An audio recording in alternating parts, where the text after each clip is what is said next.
હાથીખાના જેવો ટ્રાફિકથી ધમધમતો વ્યસ્ત વિસ્તાર. વહેલી સવારે રોજિંદા કામમાં લોકો વ્યસ્ત હતા ત્યારે સમગ્ર વિસ્તાર જાની ફૂટે એવા ગોળીબારના અવાજથી ધનધની ઉઠ્યો.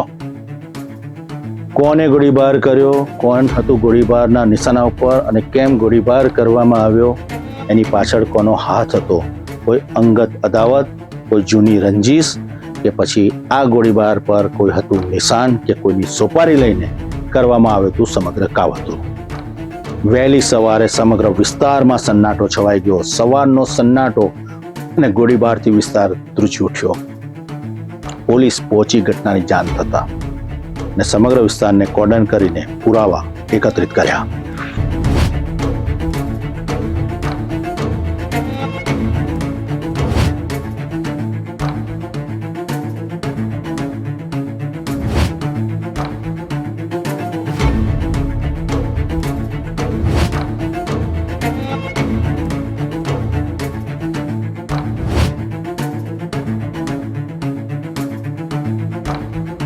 વડોદરા શહેરના કુંભારવાડા પોલીસ સ્ટેશન વિસ્તારમાં આવેલા હાથીખાના ટેકરા વિસ્તારમાં વહેલી સવારે ફાયરિંગની ઘટના બનતા ભારે ચકચાર મચી ગઈ હતી. ગોળીબારના અવાજો સાંભળતા જ સ્થાનિક લોકો ઘરની બહાર દોડી આવ્યા હતા. ઘટનાની જાણ થતાં જ પોલીસનો કાફલો તાત્કાલિક સ્થળ પર પહોંચી ગયો હતો. हमारा ये कुमारवाड़ा चौकी है, कुमारवाड़ा पुलिस स्टेशन है, उसके नीचे वीराय माता के मंदिर के नीचे ये लोग बैठे हुए हैं और हमारे आगे पीछे सब हरिजन निवास है, सब मतलब हिंदू मुसलमान हम लोग एक रह के रहते हैं, तो वहाँ हिंदू को भी तकलीफ और मुसलमान को भी तकलीफ है. ये लोग दिन रात वहाँ नशे का व्यापार करते हैं, धंधा करते हैं, मतलब हर चीज वहाँ करते हैं. और हम लोग हमारे मोहल्ले में मतलब हम 2-4 जने ऐसे है कि भाई हम नाम वाले हैं, तो हमारे पास वो लोग आते शिकायत लेके कि भाई इन लोग ने ये करा, इन लोग ने ये करा, तो हम लोग उनको समझाने गए थे और समझा के एक दिन पहले आ गए और दूसरे दिन रात को हम एक हॉस्पिटल लेके जा रहे थे एक बंदे को, तो हमारे ऊपर रात को फायरिंग की लोगों ने. सुबह नल्ला और दूसरे भी उसके पास 6-7 जने थे उन लोग के पास, और 3 जन तो हाथ में आ गए हैं और दूसरे फरार हैं.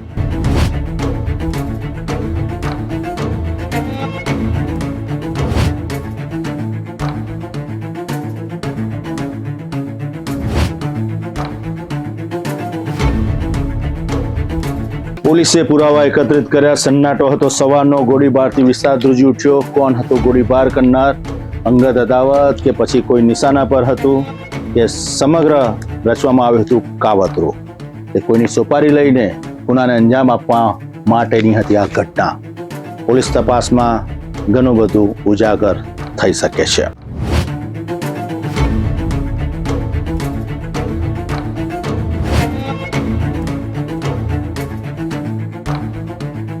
સ્થાનિક સૂત્રો પાસેથી મળતી માહિતી મુજબ 3 વ્યક્તિઓને નિશાન બનાવી ગોળીબાર કરવામાં આવ્યો હોવાની ચર્ચા ચાલી રહી છે. જો કે ઘટનાની સત્તાવાર વિગતો હજુ સુધી બહાર આવી નથી. પોલીસ દરેક એંગલથી તપાસ કરી રહી છે.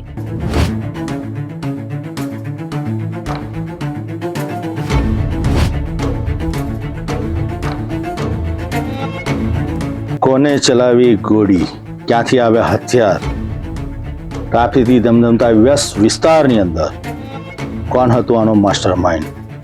પોલીસ પુરાવા એકત્રિત કરી રહી છે, પરંતુ એની સાથે સાથે સવાલો પણ ઘણા બધા ઊભા થઈ રહ્યા છે. આ વિસ્તારની કોઈ ગેંગવોરનો તો ભાગ નથી ને? તે પણ એક ગંભીર સવાલ છે. આવી ગેંગ જો વિસ્તારમાં માથું ઉચકતી હોય તો પોલીસે કાયદાનો પાઠ શીખવાડીને તેને ડામી દેવી જોઈએ. ફાયરિંગ બાદ પોલીસે સમગ્ર વિસ્તારને કોર્ડન કરી તપાસ હાથ ધરી હતી. સ્થળ પરથી મહત્વના પુરાવા એકત્ર કરવામાં આવ્યા હતા. સાથે સાથે આસપાસના સીસીટીવી કેમેરાના ફૂટેજ પણ તપાસ હેઠળ લેવામાં આવ્યા છે. પોલીસ ટેકનિકલ અને માનવ સૂત્રોને આધારે આરોપીઓ સુધી પહોંચવાના પ્રયાસ કરી રહી છે.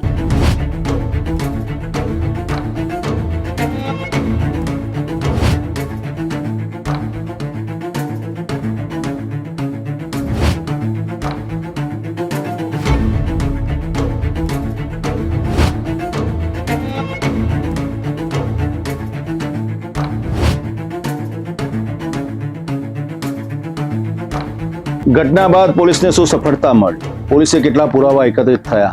આરોપી આવ્યા પોલીસના સકંજામાં અને જે આરોપી છે એમને કેમ ગોળીબાર કર્યો? ઘણા બધા સવાલો ઊભા થઈ રહ્યા છે. પોલીસ તપાસમાં લાગી છે. ઉચ્ચ અધિકારીઓ ઘટના સ્થળે આવી ગયા હતા, તેમને પણ સ્ટેટમેન્ટ આપ્યા છે. પરંતુ સવાલ એ ઊભો થાય છે કે આ વિસ્તારની અંદર આવું માથું ઉચકનાર શખ્સ કોણ છે?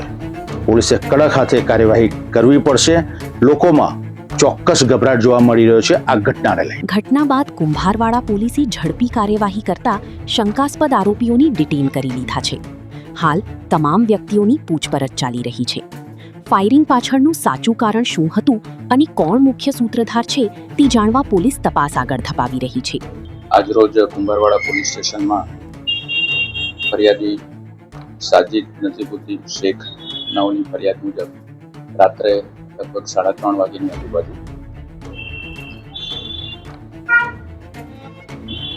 કુંભારવાડા રામરાજ હોટલની નીચેના ઢાળમાં ખાંચામાં એક ફાયરિંગની ઘટના બને, જેમાં ફરિયાદીએ જણાવેલ કે સુફિયાન સિકંદર ખાન પઠાણ અને તેના અન્ય સાથીઓએ ફરિયાદી ઉપર ફાયરિંગ કરે. આ ફાયરિંગ તેઓએ જૂની અંગત અદાવતના કારણે કરે, જેથી પોલીસ દ્વારા તાત્કાલિક સ્થળ ઉપર પહોંચી જઈને કાર્યવાહી કરવામાં આવે અને ફરિયાદીની ફરિયાદ લેવામાં આવે અને તપાસ કરવામાં આવે અને હાલ આરોપીને શોધી કાઢવામાં આવેલ છે, ડિટેન કરવામાં આવેલ છે અને તપાસ હાલ ચાલુ છે.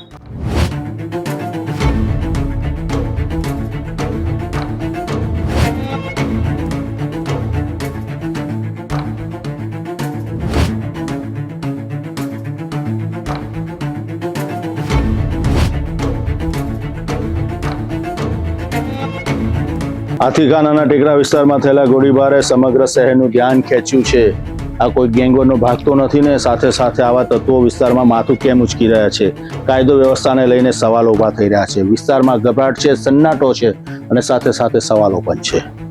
પોલીસે કડક હાથે કાર્યવાહી કરવી પડશે અને આવા તત્વોને ડામી દેવા પડશે જે ખુલ્લેઆમ કાયદો હાથમાં લઈને કદાચ કાયદાનો ડર નથી અને આવા ગુનાને અંજામ આપી શકે છે તેવું સારી રીતે સુપેરે જાણે છે. તો પોલીસ દાદાએ પણ એક્શનમાં આવીને આવા લોકોનો કેપ ઉતારવો પડશે, કેમ કે આ સંસ્કારી નગરી છે.